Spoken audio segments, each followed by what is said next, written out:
नाज़रीन, तहरीक इंसाफ जे गिरफ्तार सदर चौधरी परवेज़ इलाही की अदालत में पेश कया वियो आहे। एंटी करप्शन तरफ़ां परवेज़ इलाही जी 14 ॾींहं जे रिमांड जी इस्तदा कई वई। पंजाब जे अॻूणे वज़ीर आला चौधरी परवेज़ इलाही चयो आहे त आऊं बेगुनाह ऐं पाक फ़ौज जो हामी आहियां। सॼे फ़साद जी जड़ मोहसिन नक़वी आहे। मूं कंहिं जे ख़िलाफ़ बि सियासी केस न कया।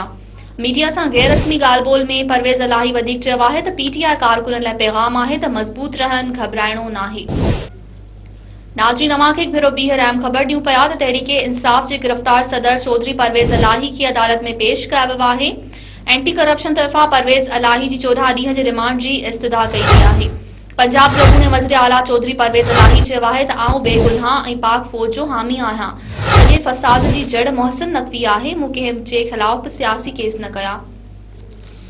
मीडिया सां गैर रस्मी ॻाल्हि ॿोल में परवेज़ इलाही वधीक चयो आहे त पीटीआई कारकुननि लाइ पैगाम आहे त मज़बूत रहनि, घबराइणो नाहे।